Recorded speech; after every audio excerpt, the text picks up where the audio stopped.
নমস্কার সমস্ত অভিভাবক এবং অভিভাবিকা যারা এসেছেন রামকৃষ্ণ মঠ আটপুরের শিক্ষা বিভাগের পক্ষ থেকে সকলকেই জানাই আন্তরিক শুভেচ্ছা এবং অভিনন্দন। তো আমাদের যে আজকে গার্জেন মিটিং আছে, গার্জেন মিটিং এ কেন ডাকা হয়েছে সেই নিয়ে আলোচনা আমাদের হবে। তো এই যে আলোচনা সভা, এই সভার একঘেয়েমি কাটানোর জন্য এটাকে একটা অনুষ্ঠানের মাধ্যমেই আপনাদের সামনে পরিবেশন করার একটা চেষ্টা করা হয়েছে।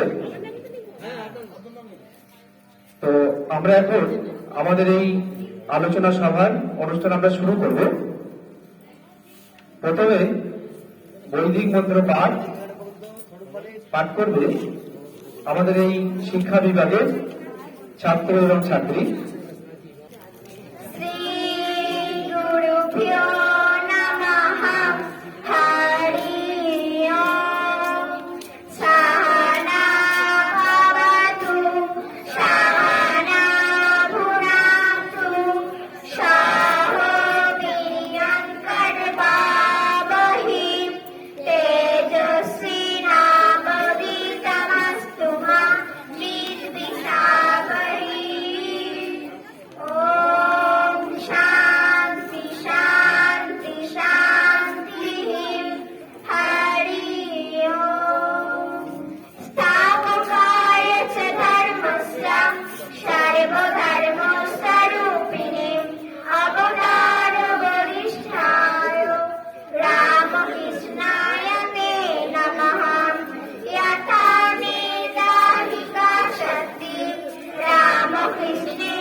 বৈদিক মন্ত্র এবং প্রণাম মন্ত্র এখানে শেষ হলো।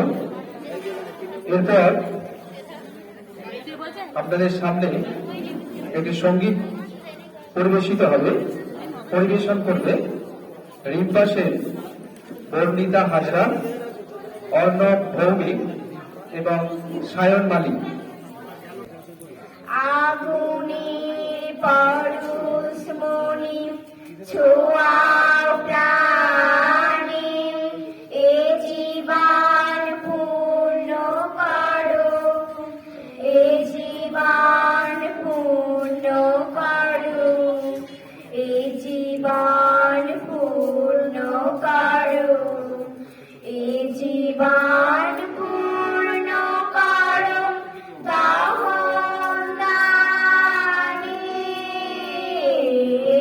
আগুনের পর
জীবন পূর্ণ করো দাহনে আগুনের পরশমণি ছোঁয়াও প্রাণে।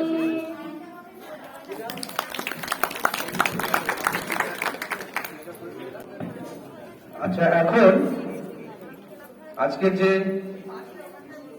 গার্জেনদের মিটিং ডাকা হয়েছে, তো তার স্বাগত ভাষণ দেবে আমাদের শিক্ষা বিভাগের শিক্ষক মনসা হাতি মহাশয়। ওম স্থাপকায় চ ধর্মস্য সর্বধর্ম স্বরূপিণে অবতার বরিষ্ঠায় রামকৃষ্ণায় তে নমঃ। ঠাকুর, মা, স্বামীজি ও বাবুরাম মহারাজের পাদপদ্মে সশ্রদ্ধ প্রণাম জানাই। মঞ্চ উপবিষ্ট মহারাজজিকে আমার প্রণাম জানাই ও আমার সহপাঠী শিক্ষক শিক্ষকবৃন্দকে আমার ভালোবাসা জানাই। আজ আপনাদেরকে এখানে ডাকা হয়েছে। আপনারা আপনাদের এই উপস্থিতি আমাদেরকে একান্তভাবে ভীষণভাবে আমরা আপনাদের উপস্থিতিটা দেখতে হচ্ছে আমাদের চোখে পড়ার মতো। আগেও আমাদের অনেক মিটিং ডাকা হয়েছে, কিন্তু সেরকম ভাবে উপস্থিতি লক্ষ্য করা যায়নি। গার্জেনদের এই উপস্থিতিটায় আমরা কাম্য করেছিলাম, সেটা অনেকটাই সফলতা লাভ করেছে। আমাদের এই মিটিংটা কিসের জন্য ডাকা? ছাত্রদের সঙ্গে আমাদের প্রতিনিয়ত সাক্ষাৎ হচ্ছে, তাদেরকে আমরা বিভিন্ন রকম ভাবে বিভিন্ন আদব কায়দা আচার ব্যবহার পড়াশোনা সব কিছু শেখাচ্ছি। সেগুলো তারা কতটা বাড়িতে গিয়ে পালন করছে, বা তারা এখানে যে নিয়ম কানুনগুলো শিখছে বা আচার ব্যবহারটা শিখছে, তারা বাড়িতে গিয়ে পালন করছে, সেটা আপনারা কতটা দেখছেন। দেখা যাচ্ছে একটি ছেলে এখান থেকে শিখে যাচ্ছে কিছু, বাড়িতে গিয়ে সেটা পালন করছে না। আপনারাও সেটা লক্ষ্য করছেন না যে ও আজকে কি শিখে এলো বা কি জেনে এলো। সেটা হয়তো কখনো কখনো কিছু অন্তরায় থেকে যায়, কিন্তু ম্যাক্সিমাম টাইম দেখা যাচ্ছে এখানে যতটুকু শিখছে এখানেই সীমাবদ্ধ হয়ে যাচ্ছে, সেটা আর বাড়িতে গিয়ে লক্ষ্য করা যাচ্ছে না। কারণ কি? প্রথমত বাবা মায়েরা ভীষণ কাজের চাপ থাকে, বাবার তো বলাই নয়। আর সন্ধ্যা হলে তো মায়েদের একটা খুব ভালো জিনিস লক্ষ্য করা যাচ্ছে, সেটা হচ্ছে ওই সিরিয়াল। একদম সিরিয়ালে বসে বললো, বাচ্চাটিকে নিয়ে বললো, সেও দেখছে এও দেখছে। ঠিক টাইম হলো, রাতে মোটামুটি খাবার টাইম হলো, খাওয়া দাওয়া করে আমার ঘুমিয়ে পড়লো। চ বাবা, সকালবেলা জাগমা করে উঠতে চাইছে না, তুলে নিয়ে এসে ঢুকিয়ে দাও। এবার সেই এখানে আমরা আবারও সেই একই শিক্ষা দিচ্ছি বা আরো অন্যান্য যে শিক্ষা দিচ্ছি, কিন্তু সেটা আর হয়ে উঠছে না। এটা করলে হবে না। আপনাদেরকে এই জন্যই ডাকা হয়েছে যে এখানে যেগুলো শিখছে সেগুলো সে বাড়িতে গিয়ে পালন করছে কিনা। ধরুন এখানে আমাদের প্রথমেই এসে যে প্রার্থনা করা হচ্ছে বা নিয়ম মেনে একটা টাইম বলে দেওয়া হয়েছে যে 7:15 ভেতর ওকে ঢুকতে হবে, 7:15 প্রেয়ার করবে। এই প্রেয়ারে যে শিখছে, কোন গার্জেন, একজন দেখলাম গার্জেন আমাকে কাজে সকলেই বললেন যে প্রার্থনাটা হচ্ছে আমাকে লিখে দেওয়া যাবে। তাহলে এই মনোভাবটা অনেকের মধ্যেই আছে, আবার ম্যাক্সিমাম গার্জেনের মধ্যে নেই। তাহলে এই প্রার্থনাটা যদি না তারা শিখতে পারলো, বাড়িতে গিয়ে যেটা ওরা পালন করতেই না পারলো, শুধু একবার পালন করলো, তারপর আর সেটা দেখা যাচ্ছে না, তাহলে কি শিখবে? এই জিনিসগুলো শেখানোর জন্য বা বলার জন্য আমরা আপনাদেরকে ডেকেছি। আরো ব্যাপার, তারপরে হচ্ছে যে যখন খাওয়া দাওয়া হচ্ছে আমরা কি করছি, সব কিছু জিনিস ভালো রকম ভাবে ধুয়ে দিচ্ছি। ফল থেকে শুরু করে খেজুরের যে আটিটা সেটাকে পর্যন্ত আমরা বার করে দিচ্ছি, কারণ তাদের কোনো অসুবিধা না হয় বা এখানে সেখানে না ফেলে। আর বাড়িতে গিয়েও ঠিক সেই আচরণটাই যাতে করতে পারে আমরা সেটাই শিক্ষা দিচ্ছি। কিন্তু মা বলছে বাবা তুই বস, আমি জল এনে দিচ্ছি, আমি করে দিচ্ছি, এটা করে দিচ্ছি, ওটা হচ্ছে, সবই মা করে দিচ্ছে। বাবা শিশুর প্রতি বা সন্তানের প্রতি স্নেহ ভালোবাসা থাকবে, তাকে এমন পর্যায়ে নিয়ে যাবেন না যাতে সে পরবর্তীকালে দেখবেন আপনি কিছু বললেও আর করবে না। তাহলে এখন থেকে নিয়ে সেই শিক্ষাটা দিতে হবে যাতে সে পরবর্তীকালে সেই কাজগুলোর সঙ্গে অভ্যস্ত থাকে। কখনো কখনো দেখা যাচ্ছে একটা ছেলেকে বলা হচ্ছে বাবু তুই এখানে ঝাঁট দিয়ে দে, সে তখন গা আড়াল দিচ্ছে। কারণ কি, বাড়িতেও তো করতে দেয় না, তার মা বাবা বলছে না সে করার কথা। তাহলে আমরা যে শিক্ষাগুলো এখানে দিচ্ছি সেই শিক্ষাগুলো বাড়িতেও ওদেরকে পালন করতে হবে। দ্বিতীয়, আমি প্রায় দেখি যে কম্পিউটার ক্লাসে মাঝে সাঝেই বলা হচ্ছে যে তোমাদের এই দিন কম্পিউটার আছে, এদিন আঁকা আছে, এদিন ব্যায়াম আছে, ছেলেই নেই, শুধু কম্পিউটার ঘরে কে বসে আছে, দুজন, খুব বেশি হলে দুজন কিংবা একজন আর স্যার। তাহলে আপনারা বলে দেওয়া হয়েছে ছেলেদেরকে যে এই দিনে কম্পিউটার আছে, এই দিনে ব্যায়াম আছে, তাহলে কাদের দায়িত্ব, কাদের ছেলেগুলোকে পাঠানোর? সেই দায়িত্বগুলো ঠিক মতো পালন হচ্ছে না। তাহলে শুধু পাঠিয়ে দিলেই কিন্তু আপনাদের দায়িত্ব শেষ হয়ে গেল না। পড়াশোনা যা শিখছে, এমনিতেই এখন স্কুল প্রায় এই তো কদিন শুরু হয়েছে, এই যে বাড়িতে কিছু করে শেখাতে হবে এই তাগিদটাই দেখা যাচ্ছে না। যেহেতু স্কুল হচ্ছে না, ওই মঠে যতটুকু হচ্ছে ওইটুকুতেই শেষ হয়ে যাচ্ছে। মানে এই গণ্ডি ছেড়ে কেউ বেরোতে পারছে না। এই গণ্ডিটা ছেড়ে বেরোতে হবে এবং আপনাদেরকে সেই জিনিসগুলো পালন করতে হবে যাতে ছেলেটা এখান থেকে যা শিখে যাচ্ছে, যা নিয়ে যাচ্ছে, সেগুলো বাড়িতে যাতে পালন করে। আর ক্লিনলিনেস মানে পরিষ্কার পরিচ্ছন্ন, তাদেরকে জামা দেওয়া হচ্ছে, প্যান্ট দেওয়া হচ্ছে, সবকিছু দেওয়া হচ্ছে, কিন্তু সেটা রীতিমতো যে আমাদের একটা দিন ছুটি থাকে, রবিবার ছুটি থাকছে, সেদিন পরিষ্কার পরিচ্ছন্ন করে ওদেরকে ওই জামাগুলোকে পরিষ্কার করে দেওয়া বা সাবান শ্যাম্পু যা দেওয়া হচ্ছে সেগুলোকে ঠিক করে ইউটিলাইজ করা, দ্যাট মিনস ব্যবহার করা, সেগুলো হচ্ছে না। কখনো কখনো দেখা যাচ্ছে কোনো ছেলে ওই নোংরা জামা কাপড় পরেই চলে আসছে, যে সোয়েটারটা পরেছে সেটা পর্যন্ত দেখা যাচ্ছে নোংরা, কাঁচাই হয়নি। তাহলে তাদের স্বাস্থ্যের দিকটা কি হবে? ছেলেরা কেন এত রোগা বা দুর্বল হয়ে পড়ছে, মানসিক বিকাশ হচ্ছে না? কারণ এগুলোই। সুতরাং একটা ছেলেকে সার্বিকভাবে উন্নত করতে গেলে শুধু আমাদের প্রচেষ্টা চলবে না, আপনাদের কাছে সব সময় থাকে তারা। আমাদের কাছে তো 2 ঘন্টা, এই 2 ঘন্টা বাদ দিলে বাকিটা সময় আপনাদের কাছে কাটাচ্ছে। আপনাদেরকে কিন্তু দেখতে হবে এগুলো, যেগুলো আপনারা ঠিক মতো পালন করছেন না। সেই জন্যই আপনাদেরকে ডাকা, আপনাদেরকে বলা যা এগুলো কিন্তু আপনারা ঠিকঠাক করে দেখবেন, নাহলে আজ আপনারা যা করবেন পরবর্তীকালে তার ফলটা আপনি ভোগ করবেন। আমরা যে শিক্ষাগুলো দিচ্ছি সেই শিক্ষাগুলো যদি প্রতিফলিত না হয়, এখানেই যদি সীমাবদ্ধ থেকে যায়, তাহলে কিন্তু আপনাদের এখানে এই যে বাচ্চাগুলোকে দেওয়ার, সন্তানগুলোকে ভালোভাবে মানুষ করার যে প্রচেষ্টা, সেটা সম্পূর্ণভাবে বিফল হয়ে যাবে। সেই জন্যই আপনাদেরকে মাঝে সাঝে আমরা ডাকবো, এই মিটিং আয়োজন করব। আপনাদেরও কোনো সমস্যা থাকতে পারে, অভাব অভিযোগ থাকতে পারে, আমাদেরও কিছু কিছু সমস্যা থাকতে পারে, সেগুলো আপনারা বলবেন, আমরা শুনবো, শুনে সেগুলোকে সংস্কার করার চেষ্টা করব। এই জন্যই আপনাদের সঙ্গে আমাদের মিট করা অত্যন্ত জরুরি হয়ে পড়েছে। মাঝে সাঝেই আমরা বিভিন্ন রকম ক্যাম্প করব, অর্থাৎ মেডিসিনের, ডাক্তার, সব দিক দিয়ে কিছু ওষুধপত্র দেওয়া হচ্ছে।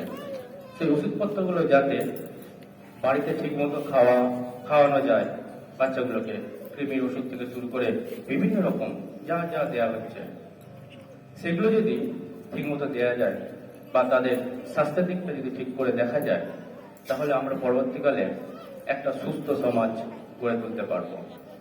আমরা প্রায় ইত্যাদি অঞ্চলে ঘুরে দেখেছি, আপনাদের বাড়ি বাড়ি গিয়ে দেখেছি। বাড়িতে ভীষণভাবে নোংরা।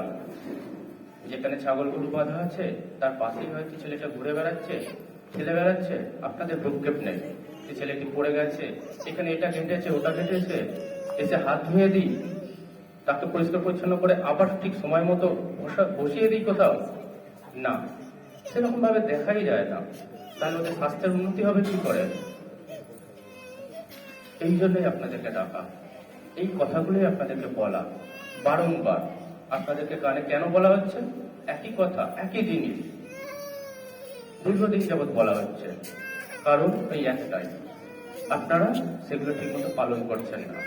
হয়তো কিছু সমস্যা থাকে, আছে, ছিল, থাকবে, সেগুলোকে ওভারকাম করাই, অর্থাৎ সেগুলোকে পেরিয়ে ওঠাই আমাদের কাজ। তাহলে আজ আমরা যেখানে আছি সেখান থেকে হয়তো আরো পিছিয়ে পড়ব। সেই পিছিয়ে না পড়ে একটা সুস্থ সমাজ গড়ে তুললে নিজেরাও ঠিক থাকবো, পরবর্তীকালে আমাদের সন্তান যেগুলো আছে বা বড় হচ্ছে তাদেরকেও একটা সুস্থ সমাজ আমরা উপহার দিতে পারবো। তাহলে আপনাদের কাছে আমাদের একটাই নিবেদন যে এখান থেকে ওরা যা নিয়ে যাচ্ছে, যা শিখে যাচ্ছে, সেগুলোকে যাতে বাড়িতে প্রতিফলন করে, সেগুলোকে আপনাদেরকে ঠিক করে দেখতে হবে। তাহলে কিন্তু ও আরো উন্নত একটা জীবন পাবে। এই বলে আমি আজকের এই আমার দু চার কথা শেষ করছি। আমাদের সকলের পক্ষ থেকেই শিক্ষক মহাশয়কে অনেক ধন্যবাদ জানাই। চলছে আমাদের আলোচনার একটা সভা। তো এখন আমরা শুনে নেব একটা আবৃত্তি পাঠ করবে বর্ণিতা হাজরা।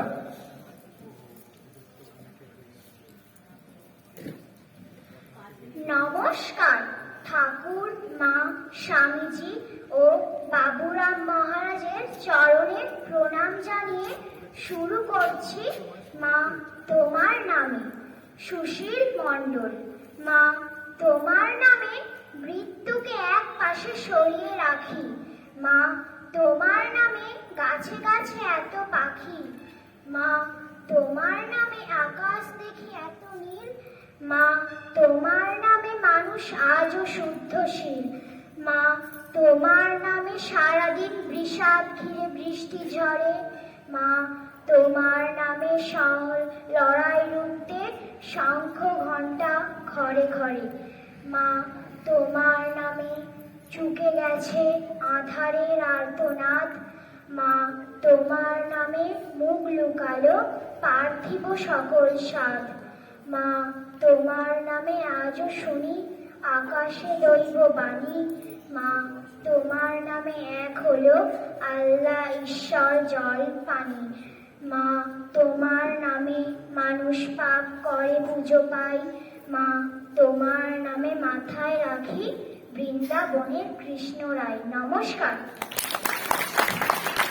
আসলে আমরা আজকের এই যে আলোচনা, যে সভা বা আমরা গাছের যে মিটিং দেখেছি, এটা যাতে আমাদের এবং আপনাদের সকলের কাছেই যাতে একঘেয়েমি না হয়ে ওঠে, সেই কারণেই এই আলোচনার মাঝে মাঝে আমাদের একটা দুটো গান এবং আবৃত্তি এবং সবশেষে একটা নৃত্য আমরা ঠিক করেছি, যাতে সভায় এই সভাটা খুবই মনোরঞ্জন হয়।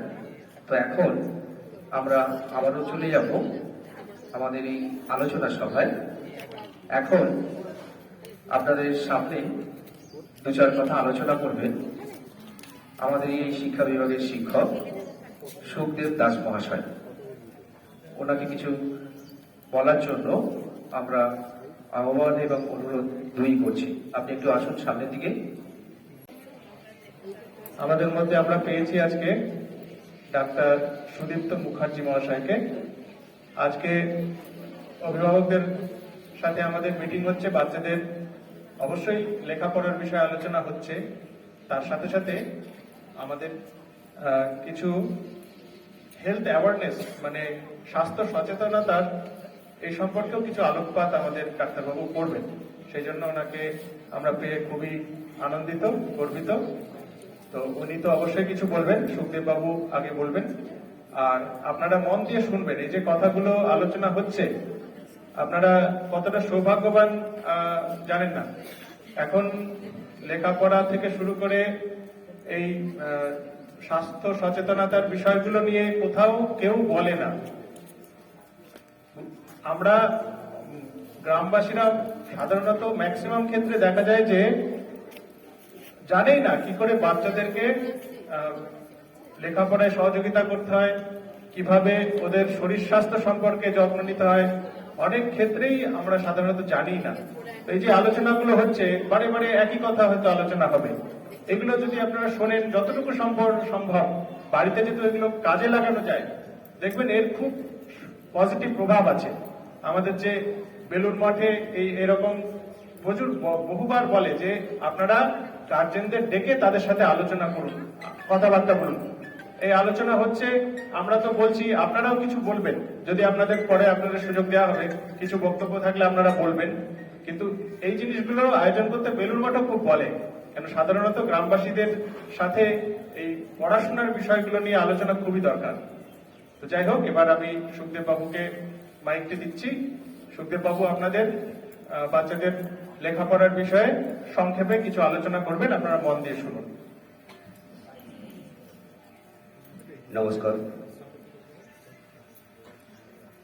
শ্রী শ্রী ঠাকুর, শ্রী শ্রী মা, স্বামীজি, স্বামী প্রেমানন্দ মহারাজজি এবং মঞ্চে উপবিষ্ট আমাদের পরম শ্রদ্ধেয় মহারাজজির চরণে প্রণাম জানিয়ে আমার এই শিক্ষকতার জীবনের অভিজ্ঞতা দিয়ে আপনাদের কিছু বলছি। আমি যদি আপনাদের প্রশ্ন করি, আপনারা ছেলে মেয়েদের লেখাপড়া শেখাচ্ছেন কেন? আমার মনে হয় এর যথার্থ উত্তর আপনাদের কারোর কাছে নাই। হয়তো বলবেন এটাই তো নিয়ম, সমাজে প্রত্যেকের ছেলে মেয়েরা স্কুলে যাচ্ছে, আমাদেরও তো স্কুলে পাঠাতে হবে। কেন পাঠাতে হবে কেউ বোধহয় জানি না। আজকের এই যে যুগ, স্বামী বিবেকানন্দকে বলা হয় যুগাচার্য। এই যুগের আচার্য তিনি। আমরা শিক্ষক, আজ আমি শিক্ষক, একদিন তো ছাত্র ছিলাম। আমিও তো কোনো মাস্টারমশাইয়ের কাছ থেকে কিছু শিখেছি। যত মাস্টারমশাইয়ের কাছ থেকে যত বিদ্যা শিক্ষা গ্রহণ করেছি, তাদের কাছে আমি চিরঋণী, চিরকৃতজ্ঞ।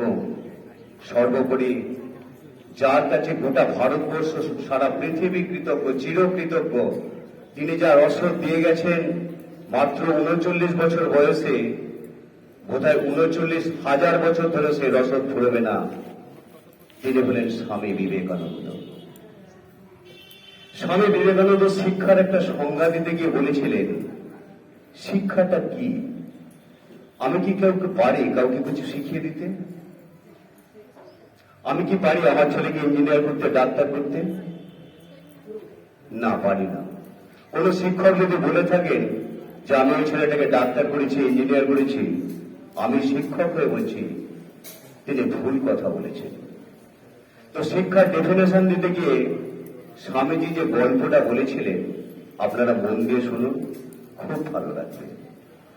তিনি বলছেন, ঈশ্বর প্রত্যেকটা শিশুর মধ্যে একটা সত্তা দিয়ে পাঠিয়েছেন, একটা প্রতিভা দিয়েই পাঠিয়েছেন। এই প্রতিভাটার যাতে সুষ্ঠুভাবে বিকাশ লাভ করে, এটাই হলো শিক্ষক। এটাকে বোঝাতে গিয়ে তিনি একটা চাষের উদাহরণ এনেছিলেন। ধরুন একটা পুরিষ্ট কোনো ফল, ধরুন কুমড়ো বা লাউ। একটা লাউ গাছে 3-4টে বীজ নিয়ে নেওয়া হলো।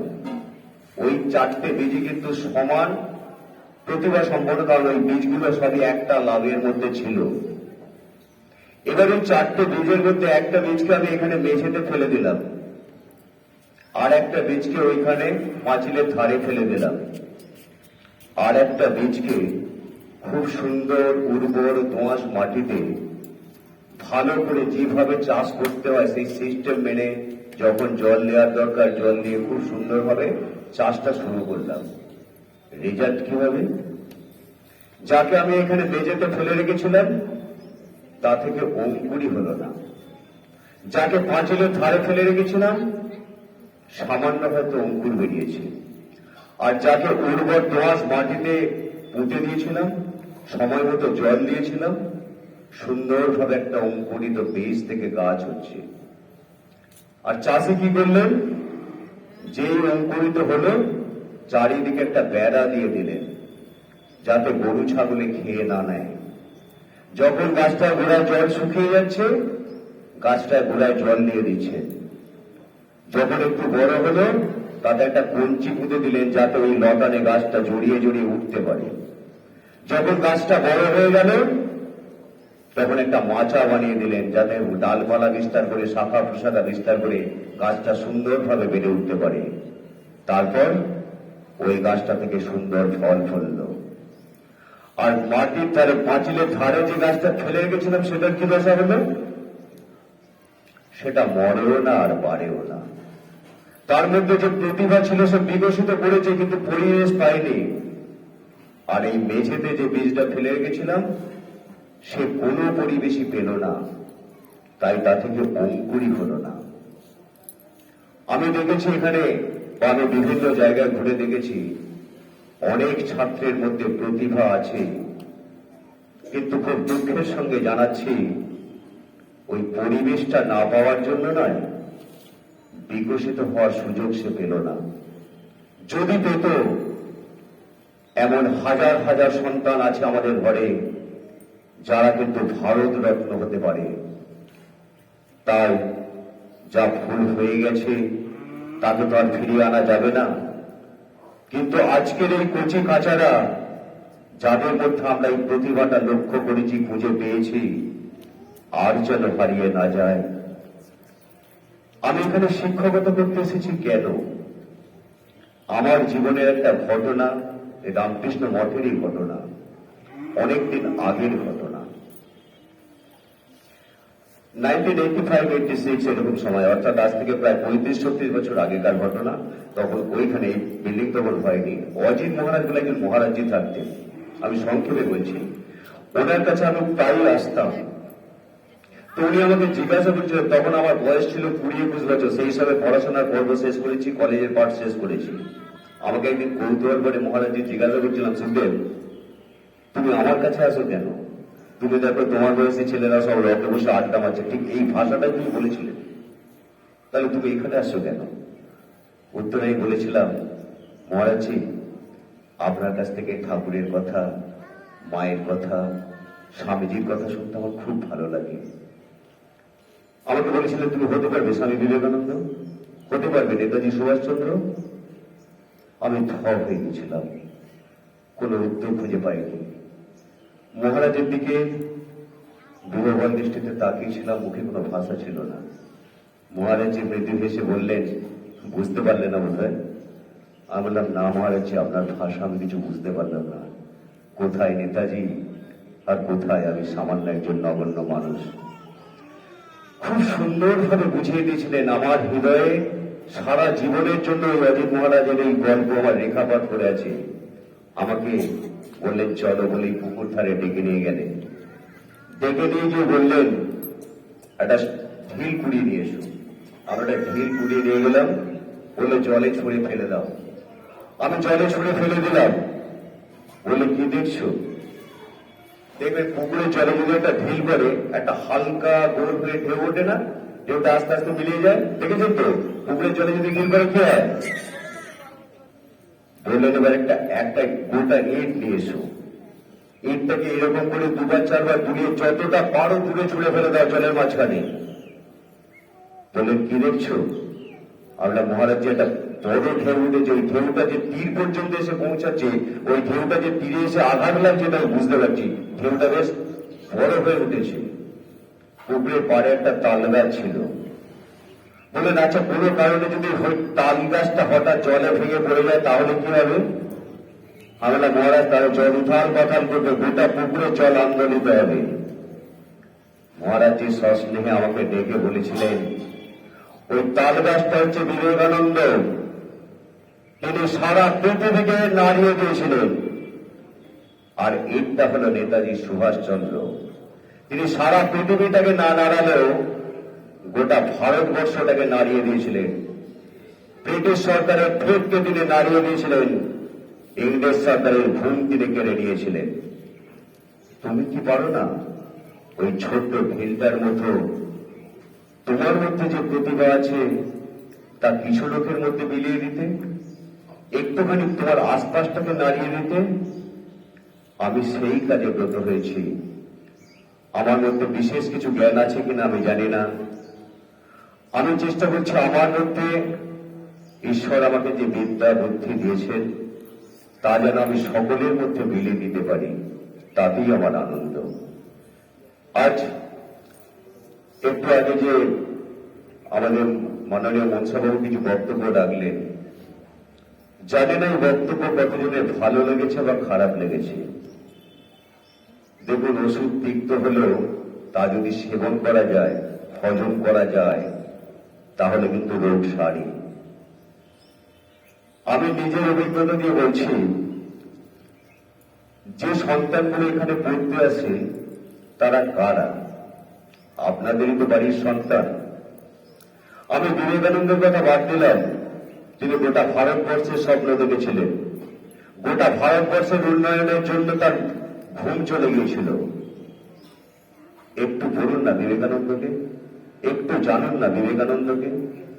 এই ভারতবর্ষের এই অগণিত মানুষের দুঃখ দারিদ্রতার জ্বালায় তিনি রাত্রে ঘুমোতে পারেননি। তার বুকের মধ্যে অসহ্য যন্ত্রণা হতো, জ্বালা হতো, যেন আগুন জ্বলছে। কথা বলতে গেলে অনেক কথা এসে যায়। বিবেকানন্দ বলছেন, আমার ভিতর যে আগুন জ্বলছে তা তোমাদের মধ্যে জ্বলে উঠুক, তবেই ভারতবর্ষের কল্যাণ সম্ভব। তো ভারতবর্ষটা কি দিয়ে তৈরি? দেশটা কি শুধু মাটি দিয়ে তৈরি? দেশের মানুষগুলোকে নিয়ে তো দেশ। আমরা কোন দেশ উন্নত বলতে কি বুঝি? সে দেশে কি কোদাল চালালে সোনা ওঠে নাকি? সেখানেও মাটি ওঠে। যে দেশের মানুষগুলো উন্নত শিক্ষিত, সেই দেশটাই শিক্ষিত। তার যদি আমাদের বাড়ির প্রত্যেকটা মানুষ, প্রত্যেকটা সন্তান শিক্ষিত হয়, আপনারা একটু গল্প করুন তো, একটু কল্পনা করুন। এখানে যারা পড়তে আসছে 8 বছর, 10 বছর, 15 বছরের ছেলে মেয়েগুলো, আগামী 15 বছর পরে তাদের বয়স কত হবে? 25, 30 এরকম জায়গায় যাবে তো। আগামী 15 বছর পরে যখন দেখবেন আপনাদের বাড়ির প্রত্যেকটা ছেলে মিনিমাম গ্রাজুয়েট, কল্পনা করতে পারে দেশটা কতটা সুন্দর হবে?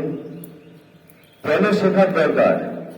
আজ আপনাদের যদি জিজ্ঞাসা করি আপনারা দরিদ্র কেন, গরিব কেন, আপনাদের কাছে যদি গোটা কিছু একটা ফর্ম আসে, যদি ফিল আপ করতে আপনাদের পাশের কাজে শিক্ষিত মানুষ আছে তার দ্বারস্থ হতে হয়। ভাবুন, এটা যেন আর না হয়। আপনাদের বাড়ির কাজ ভালো মন্দ যেন আপনার ছেলেটা বুঝতে পারে, আপনার মেয়েটা বুঝতে পারে, আপনাকে কেউ যেন ফাঁকি দিতে না পারে। আপনাদের অনেক সুযোগ সুবিধা আছে, অনেক অধিকার আছে, আপনারা তো জানেন না। এই জানার জন্য তো লেখাপড়া শেখার দরকার। যদি কিছু জানতে হয় তাহলে জানতে হলে তো শিখতে হবে, আর শেখার জন্যই তো লেখাপড়া। তাহলে আপনার ছেলেটা লেখাপড়া শেখাতে অসুবিধা কোথায়? দেখুন, যেগুলো ভালো কাজের আগে মূল কাজটা হচ্ছে চিন্তা। বিবেকানন্দ চিন্তা করেছিলেন, ভেবেছিলেন ভারতবর্ষে কি করে উন্নয়ন করা যায়। এই চিন্তা থেকে তার সমস্ত কর্মের উৎপত্তি। আপনারা কি চিন্তা করছেন আমার ছেলেটা সেরা হবে, আমার ছেলেটা জ্ঞানে গুণে সকলের সেরা হবে? যদি ভেবে থাকেন, এর জন্য আপনারা কি করতে চান? ছেলের জন্য কতটুকু ত্যাগ স্বীকার করতে চান? খুব ভালো লাগছে এখানে অনেক মা এসেছে। একজন মা তার ছেলেকে যে শিক্ষা দিতে পারে, আমার মতো 100 জন শিক্ষক তো পারে না। কিন্তু মা, আপনি কি জানেন কোনটা ভালো আর কোনটা খারাপ? আপনি ভালো ভেবে খারাপ শিক্ষা দিয়ে দিচ্ছেন না তো? আমি অনেক বাড়িতে গিয়ে দেখেছি, সন্ধ্যার সময় হয়তো গরিব মানুষ, একটাই ঘর, তাদের সেই ঘরে একটা টিভি চলছে, মা তার সঙ্গী সাথীদের নিয়ে টিভি দেখছেন আর তাই ছেলেকে ধমক দিচ্ছেন, এই পড়া কর, অঙ্কটা কর। আমি বিনয়ের সাথে মাকে একটা অনুরোধ করছি, মা আপনি একটু ভেবে দেখুন তো, আপনি যদি শিশু হতেন আর আপনার মা যদি ওইভাবে টিভি উপভোগ করতেন, আপনি কি পড়া করতেন? দেখুন, ছেলেরা পড়ায় অমনোযোগী হবে, তারা খেলায় ব্যস্ত থাকবে, এটাই স্বাভাবিক নিয়ম, অস্বাভাবিক কিছু নয়। তাদেরকে ভালো পথে আনার দায়িত্ব আমাদের, আমরা যারা শিক্ষক, বাবা মা, গার্জেন, অভিভাবক যারা আছি তাদের। এই যদি ইচ্ছা আপনাদের থাকে, আমি অনেক ক্লাসে, আমি যেসব ক্লাসগুলো নেই সেই ক্লাসে রুটিন করে দিই, ওই বাচ্চাগুলোকে বলে দিই তোমরা কটায় ঘুম থেকে উঠবে, কটায় মুখ হাত ধোবে, কটার সময় ব্রেকফাস্ট করবে, কটায় পড়তে বসবে। এইভাবে যে একটা রুটিন ওকে করে দিয়েছি, এই রুটিনে ওদের পড়ার জন্য আছে মিনিমাম 8 ঘন্টা সময়। আজকে ব্যাখ্যা করছিলাম ক্লাস 4 এর ছেলেদের, তোমাদের সাবজেক্ট কটা? ম্যাথামেটিক্স, বাংলায় বলছি, অঙ্ক, বাংলা, ইংরাজি আর পরিবেশ। 4টে বিষয়ে যদি তুমি 8 ঘন্টা সময় পাও, একটা বিষয়ের জন্য কত সময় পাচ্ছ? 2 ঘন্টা। আমি একটা পরীক্ষা দিয়েছিলাম, সময় দিয়েছিলাম 40 মিনিট। তো 40 মিনিটে 50 নম্বরের প্রশ্ন অনেকেই করেছে, অনেকেই করেছে। তাহলে যদি 40 মিনিটে 50 নম্বরের প্রশ্নের উত্তর তোমরা করতে পারো, 2 ঘন্টা যদি অঙ্ক নিয়ে বসে থাকো কতটা করতে পারবে? এইভাবে যদি 2 ঘন্টা বাংলা নিয়ে বসে থাকো কতটা করতে পারবে? তাহলে এইটার জন্য তাকে সহযোগিতা করবে কে? দেখুন, মোছাবুর একটা কথা বলে গেছেন, প্রত্যেকটা কথা আপনারা কতটা মন দিয়ে শুনেছেন জানি না, আমি কিন্তু খুব মন দিয়ে শুনেছি। উনি একটা হিসাব দিচ্ছিলেন, হয়তো হিসাবটা ডিটেলসে জাননি, যে একটা ছাত্র এখানে 2 দিন পড়তে আসে, আমরা 2 ঘন্টা করে 4 ঘন্টা পড়াই। একটা সপ্তাহ মানে 7 দিন, 24 দিন গুণ করুন, 168 ঘন্টা। তো 168 ঘন্টার মধ্যে 4 ঘন্টা আমাদের কাছে থাকে আর 164 ঘন্টা আপনাদের কাছে থাকে। আপনারা তাকে কি প্রোটেকশন দিচ্ছেন? তার ভালোর জন্য কি করছেন? আপনার তো সন্তান, ভালো হলে তো সব থেকে আনন্দ বেশি পাবেন আপনি। আমি আজকে ক্লাসে বলেছিলাম, তোমরা প্রত্যেকে যদি মাধ্যমিকে 90% নাম্বার পাও, বোধহয় পৃথিবীতে সব থেকে বেশি আনন্দিত হব আমি। আর তোমরা যদি ব্যর্থ হও, তাহলে বোধ হয় নিভেদন করতে হবে আমাকে, কারণ মহারাজজি আমার উপর মহান দায়িত্ব দিয়েছেন তোমাদের মানুষ করার, তোমাদের লেখাপড়া শেখানোর মহান দায়িত্ব আমাকে দিয়েছেন। তোমরা যদি ব্যর্থ হও, আমি যে তার কাছে অপরাধী হয়ে যাব। আপনারা কি চান আপনারা মহারাজের কাছে অপরাধী হয়ে যাবেন? দেখুন, মহারাজজি কি করছেন আপনাদের জন্য। আপনার ছেলেটার পড়াশোনার জন্য সমস্ত দায়িত্ব তিনি নিয়েছেন, খাওয়া থেকে, পোশাক থেকে, তার হাতে মাখা, গায়ে মাখা সাবান, কাপড় জামা দেওয়া সাবান, টুথব্রাশ, কি না দিচ্ছেন। তবু আপনার ছেলের জন্য আপনার হৃদয় কি এতটুকু ব্যাকুলিত হচ্ছে না যে আমি আমার ছেলেটাকে সুন্দরভাবে মানুষ করব, আমার ছেলেটা সত্যিই যেন আদর্শ মানুষ হয়। আমরা তো ছেলেদের স্কুলে পাঠাই মহাপুরুষদের জীবনী পড়ার জন্য, বিদ্যাসাগরের জীবনী পড়ে, সুভাষচন্দ্রের জীবনী পড়ে, রবীন্দ্রনাথের, বিবেকানন্দের, শুধু পরীক্ষায় নম্বর পাওয়ার জন্য। এতটুকু বোধ, এতটুকু চেতনা হয়নি যে আমিও একদিন বিবেকানন্দের মতো হতে পারি, আমিও সুভাষচন্দ্রের মতো হতে পারি, আমাকেও দেখে 5 জন কিন্তু মান্য করবে, আমি সমাজের একজন হব, আমার জন্য আমার বাবা মা নিজেদেরকে ধন্য মনে করবেন। এই আদর্শে তৈরি করুন না। আমরা তো আছি, যা কিছু দরকার আপনি আমাদের কাছে আসুন। আমি বলছি, আমরা আছি আপনার ছেলে মেয়েগুলোকে মানুষ করার জন্য। সর্বোপরি আমাদের পরম শ্রদ্ধেয় মহারাজজি আছেন। আপনাদের যার যা অভাব অভিযোগ আসুন বলুন। আজকে আমি আরো বেশি আনন্দিত হতাম যদি এই যে আমরা আপনাদের ডেকেছি, আপনারা এসেছেন। আপনারা কি কেউ কোনোদিন এসে বলেছেন আমার ছেলেটার কেন ভালো করে পড়াশোনা হচ্ছে না, আমার ছেলেটার কেন ডেভেলপ হচ্ছে না? আমি আনন্দ পাবো সেদিন যেদিন আপনারা আমার কাছে এসে বলবেন, স্যার আমার ছেলেটার কেন লেখাপড়া হচ্ছে না, আপনি একটু বলুন, কি করতে হবে তার জন্য আমি করতে রাজি আছি। আমি সব থেকে বেশি আনন্দিত হব সেদিন। যাই হোক, আমাকে বলেছেন স্বল্প পরিসরে বক্তব্য রাখার জন্য। বলার অনেক ছিল, কিন্তু এটুকু বলবো, আমি করজোড়ে বিনয়ের সাথে আপনাদের বলছি, এই দেশটাকে সুন্দর করে গড়ে তুলুন। এই দেশটা এই আগামী দিনে এই যে কুচি কাচারা আছে, এরাই দেশের কর্ণধার, এরাই দেশকে এগিয়ে নিয়ে যাবে। স্বামীজির সেই স্বপ্নের ভারতবর্ষ আমরা যেন সত্যি উপহার দিতে পারি এদের মাধ্যম দিয়ে। এই বলে আমি আমার ছোট্ট বক্তব্য শেষ করছি। নমস্কার। আমাদের সকলের পক্ষ থেকেই সুখদেব বাবুকে জানাই অনেক অনেক ধন্যবাদ।